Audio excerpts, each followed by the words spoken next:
So here is my view about how things could go wrong.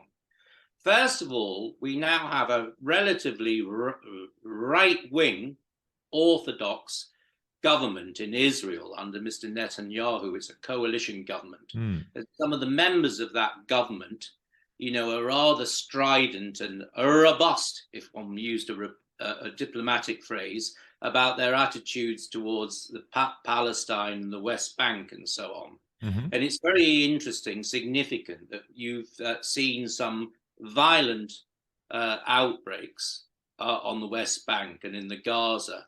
But significantly, other members of the Accords, notably United Arab Emirates, have intervened behind the scenes because they're so committed. They see the potential of the Abraham Accords. They've intervened so that despite there being issues both last year and this spring, it's not got out of hand, and there's a commitment to the Accords. You've also seen very interesting sort of mitigation in the traditional enmity between Emirates, Saudi Arabia, and Iran. And China is playing a very significant role here. And it's being exemplified by the way in which you're now seeing peace negotiations in the Yemen. I've been doing quite a lot of work on this, and I went over to Geneva last year to talk about the Yemeni situation. But it's been an ongoing, very costly war, which both the Emirates and Saudi Arabia have been involved in.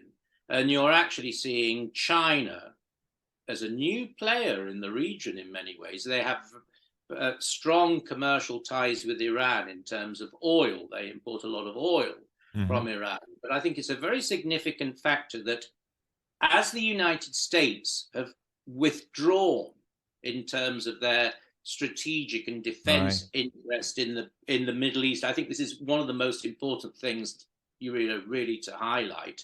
They're much more preoccupied about what's happening in Russia, Ukraine, and also what's happening in the Pacific vis-a-vis China and China's influence across the Pacific. But they filled the vacuum in the Middle East. And they're filling the vacuum. And nature abhors a vacuum. And China is getting very, very involved. For example, there are all sorts of deals going on now between the Emiratis and Saudi Arabia with their sovereign wealth funds investing in China and vice versa. So you're seeing a kind of a new dynamic there.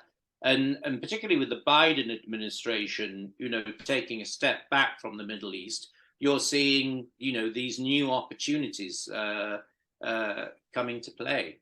Do you agree with me? It's very significant that.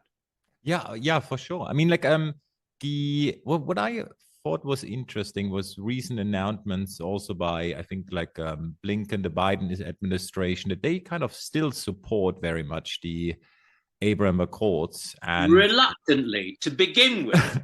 They were, and because it was so identified with Trump and his son-in-law, they were rather cool on it. But they've seen the benefits, and the fact that there are not so many violent outbreaks as there were. And another very interesting thing with the Biden administration, they were involved in a deal that was sealed last fall, between Lebanon and Israel. So they recognized each other's maritime borders. And this is significant commercially because it allows both Israel and the Lebanon to start mining or exploring for the gas fields in the Mediterranean.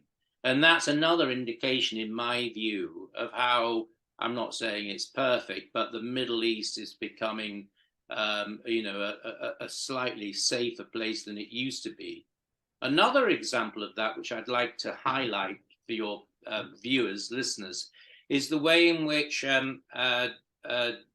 Accord members like the Emiratis are now sending ambassadors over to Tehran. There were no diplomatic links at an ambassadorial level for the last 6 years. And just in the last couple of months, you've seen them reopening, embassies and and specifically sending ambassadors over. So that's another encouraging sign, I would suggest.